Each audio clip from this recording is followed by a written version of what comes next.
क्या film industry के अगर कोई वहां पे रहने वाले मुसलमान होंगे बंगाल में तो क्या उनको भी मारोगे, जिनके साथ बैठ करके तुम बेटा बेटा करके फिल्में बनाया करते थे? कुछ भी हो जाए, कुछ भी का मतलब समझ रहे हो, कुछ भी हो जाए। अरे फिल्मों में तुम रोटी कपड़े और मकान देने की बात करते हो, भाईचारे की बात करते हो, और जब तुम्हारी वहां पे नकली आदमी है फिर तो तुम मिठुंडा, तुम्हारे अंदर जहर भरा हुआ है, जहर।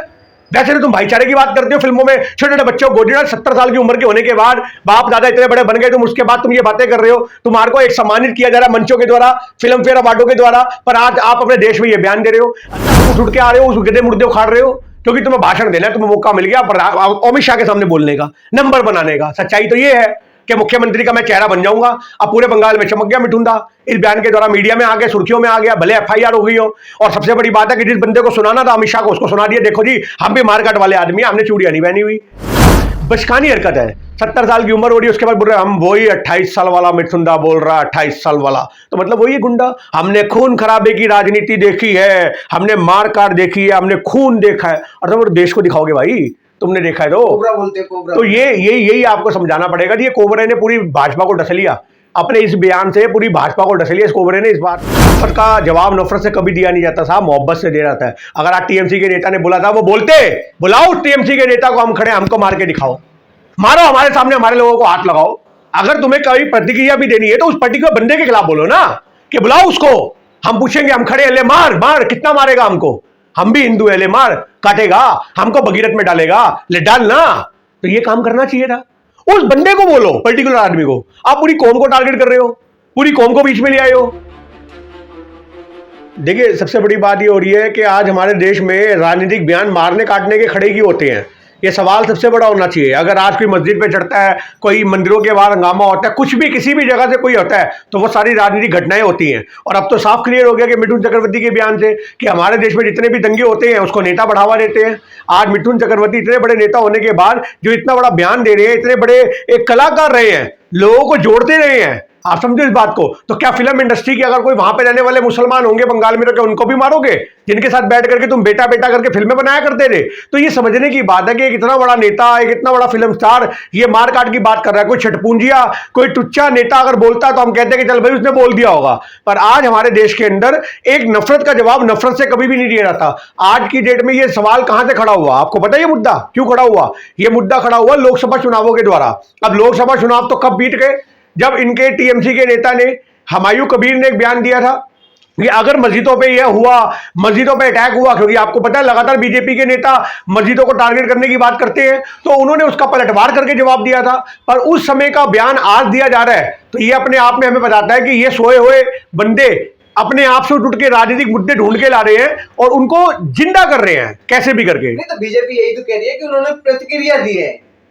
देखिए, मैं आपको ये कहना चाह रहा हूं कि अगर आज की डेट में जिसने ये बयान दिए तुम उसके खिलाफ बोलते कि हम एफआईआर करवाएंगे, हम फांसी की मांग कराएंगे। अगर आज बीजेपी के नेता हैं मिथुन चक्रवर्ती, तो मिथुन चक्रवर्ती को चाहिए था कि मन से बोलते कि हम हुमायूं कबीर के खिलाफ एफआईआर करवाएंगे, हम उसको बर्खास्त करवाएंगे, हम उसके ऊपर जो मजबूत से मजबूत धाराएं, अमित शाह तो वही बैठे रहे, होम मिनिस्टर है भाई, कौन रोक सकता था? तो बोलते कि अमित शाह को कि हमारे बंगाल के लोगों को मारने की बात की है, बड़ा अच्छा लगता अगर मिथुन चक्रवर्ती ये बोलते कि हमारे लोगों को मारने की बात करी है।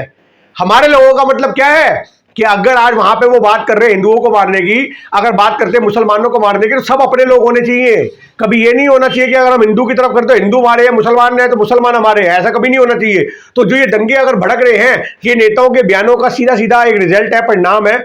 मिथुन चक्रवर्ती को चाहिए था अपने बयान में दो टुक बात रखते, हुमायूं कबीर के खिलाफ एफआईआर हो, उनके खिलाफ मुकदमे हो, उनको जेल में डाला जाए। हम अमित शाह यहां बैठे हैं, गृह मंत्री से मांग करते हैं ताकि बंगाल में शांति बनी रहे। यही तो कह रहे हैं, ममता बनर्जी ने कोई कार्रवाई नहीं की। आपने एफआईआर करवाई? आप ये बताओ, कार्रवाई वो करे या ना करे, कोई ना कोई तो रिपोर्ट लिखवाएगा। आज की डेट में अगर कोई सोशल मीडिया पे बयान देता है तो इसके लिए साइबर क्राइम है, साइबर क्राइम की टीम काम करती है। आप नजदीकी थाने में जाकर के सेक्शन 153 की धारा होती है, सेक्शन 295 की धारा होती है भड़काऊ बयान पे। आपने कितने मुकदमे दर्ज करवाए? आप पूछो इनसे। क्या टीएमसी के नेता के खिलाफ कोई भी भाजपा कार्यकर्ता गया उस समय लोकसभा चुनावों में? नहीं गया ना। जब आप ही नहीं जाओगे फिर आप बयान का जवाब बयान से दोगे मार काट का, तो वो कहां से कहां तक वाजिब है? सबसे बड़ी बात है कि जिस समय टीएमसी के नेता ने बयान दिया था, आप लोग जाते एफआईआर करवाते। अगर उस समय एफआईआर ना होती तब ये मुद्दा गर्म होता, समझ में आता। लोकसभा चुनाव खत्म, इतना टाइम हो गया और अब ये मुद्दा निकल करके सामने आ रहा है और अपने खिलाफ ही तुमने एफआईआर करवा ली मिथुन दारा ने। आप ये बताओ।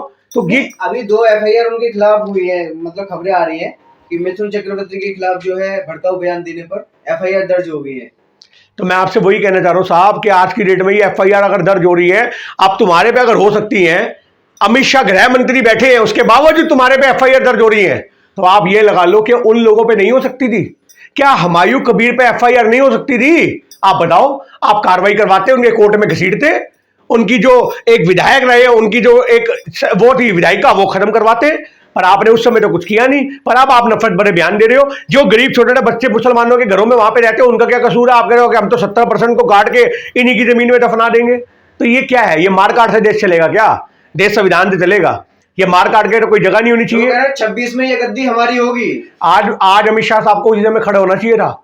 अगर समझदारी दिखाते तो अमित शाह उस समय खड़े होते, या वहां से कोई नेता जाता चुंडी मारता मिठुन को के बैठ जाए, इतना मत बोल। इतना बोलना भी नहीं बनता कि हम 70% वालों को मार देंगे, काट देंगे, फट देंगे, ये कर देंगे, वो कर देंगे। अरे भैया, दंगे करवाने आए हो देश में? तुम्हें इलेक्शन जीतना है दंगे करवाने, उसके बाद तुम बोल रहे हो कुछ भी हो जाए। कुछ भी का मतलब समझ रहे हो? कुछ भी हो जाए। अरे फिल्मों में तुम रोटी कपड़े और मकान देने की बात करते हो, भाईचारे की बात करते हो, और जब तुम्हारी वहां पे नकली आदमी है फिर तो तुम मिठुंडा, तुम्हारे अंदर जहर भरा हुआ है, जहर। वैसे तो तुम भाईचारे की बात करते हो। फिल्मों में छोटे छोटे बच्चों को गोद 70 साल की उम्र के होने के बाद बाप दादा इतने बड़े बन गए, तुम उसके बाद तुम ये बातें कर रहे हो। तुम्हारे को एक सम्मानित किया जा रहा है मंचों के द्वारा, फिल्म फेयर अवार्डों के द्वारा, पर आज आप अपने देश में ये बयान दे रहे हो। अरे बड़े बड़े और भी राजनेता हुए हैं, दादा साहब फाल्के अवार्ड भी मिल चुका है उन्हें। तो यही तो सोचने वाली बात है। उसके बावजूद ये इतना नफरत भरा बयान देना कहां से कहां तक बनता है? तो ये मिठुन दा जो बयान दे रहे हैं, ये आज कड़ी निंदा का है। हम ये कहते हैं हुमायूं कबीर के बयान का समर्थन नहीं है, पर आपने उस समय क्यों नहीं जागे? उस समय क्यों नहीं कार्रवाई करवाई? और आज आप उठ उठ के आ रहे हो, उस गधे मुर्दे उखाड़ रहे हो क्योंकि तुम्हें भाषण देना है, तुम्हें मौका मिल गया अमित शाह के सामने बोलने का, नंबर बनाने का। सच्चाई तो ये है कि मुख्यमंत्री का मैं चेहरा बन जाऊंगा। अब पूरे बंगाल में चमक गया मिठुन दा, इस बयान के द्वारा मीडिया में आ गया, सुर्खियों में आ गया, भले एफआईआर हो गई हो। और सबसे बड़ी बात है कि जिस बंदे को सुनाना था अमित शाह को, उसको सुना दिया। देखो जी, हम भी मारकाट वाले आदमी हैं, हमने चूड़ियां नहीं पहनी हुई। तो आज की डेट में बीजेपी की जो विचारधारा है मारकाट की, जिनके नेता अक्सर बोलते हैं मुसलमानों के प्रति, वो इन्होंने पूरी जाहिर कर दी कि मैं भी हिंदूवादी नेता हूं। अपने आप को एक ब्राह्मण पंडित इतना बड़ा उभार के उन्होंने साबित कर दिया कि देखो, हमें मारने की बात होगी तो हम भी चुप नहीं बैठेंगे। अरे यार, अगर वहां से किसी एक नेता ने मारने की बात करी है तो आप जाकर के मुस्लिम कम्युनिटी से पूछो, क्या आप इनके साथ मारने काटने को चलोगे? वो बोलेंगे भैया बच्चे पालने हैं, नेता को लड़वा लो, हम ना जा रहे कहीं मारने काटने के लिए। नहीं, वो जिस तरह से एक फिल्मी हीरो है, तो जैसे फिल्मों में दिखाया जाता है एक्शन का रिएक्शन, तो ऐसी प्रतिक्रिया दे रहे हैं वो। देखिए, मैं आपको एक छोटी सी बात कहना चाह रहा हूं। फिल्मी जिंदगी और एक रियल जिंदगी में बहुत फर्क होता है। आप सरेआम 70% लोगों को काट के फेंकने की बात कर रहे हो कि हम उनकी जमीनों में गाड़ देंगे। आप समझो इस बात को। आज की डेट में उस दूसरे बंदे का तो बयान हमने सुना ही नहीं, हमने तो मिठुन के मुंह से सुना है कि उन्होंने ऐसा कहा। आज अगर उन्होंने ऐसा कहा भी तो वो भी गलत है। तो मुद्दा यहां पर यही बनता है कि आप जो मारने काटने की बात कर रहे हो, इसका समर्थन तो कोई आदमी नहीं करेगा।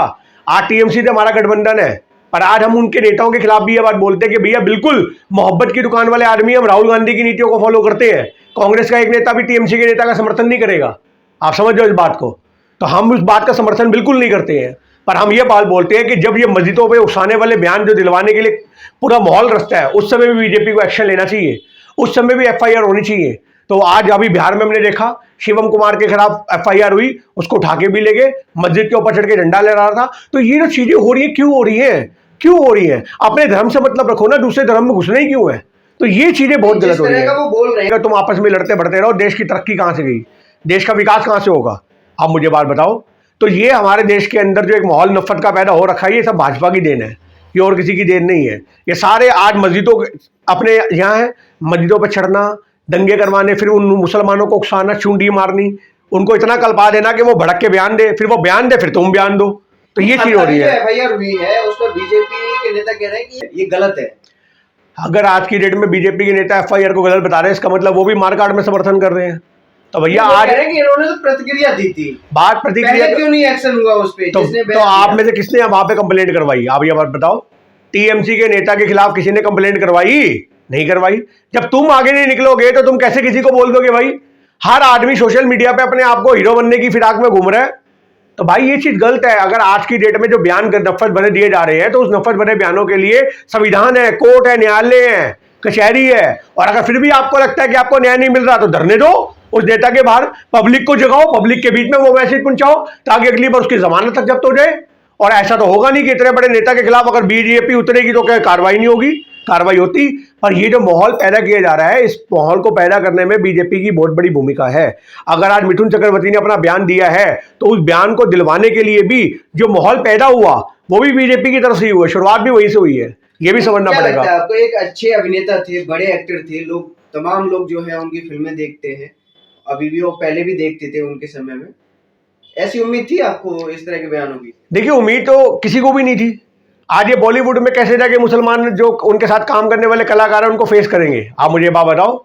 एक मंच पे बैठ करके ये बच्चों के गीत लोग वगैरह जो होते हैं उनको प्रमोट करते हैं, छोटे छोटे बच्चों को गले लगाते हैं। आप कोई मुसलमान का अगर बच्चा गायक होगा तो क्या बोलेंगे, बेटा तेरे को तो तेरे भाई में फेंक देना हमने काट पीट करके, अगर तू बंगाल का होगा। तो ये सोचने की बात है ना, ये क्या बचकानी हरकत है। 70 साल की उम्र हो रही है, उसके बाद बोल रहे हम वही 28 साल वाला मिथुंदा बोल रहा, 28 साल वाला, तो मतलब वही गुंडा। हमने खून खराबे की राजनीति देखी है, हमने मार काट देखी है, हमने खून देखा है, और तुम देश को दिखाओगे भाई, तुमने देखा है तो कोबरा बोलते हैं, कोबरा। तो यही आपको समझाना पड़ेगा कि ये कोबरे ने पूरी भाजपा को डस लिया, अपने इस बयान से पूरी भाजपा को डस लिया इस कोबरे ने। इस बात को भी आपको समझना पड़ेगा।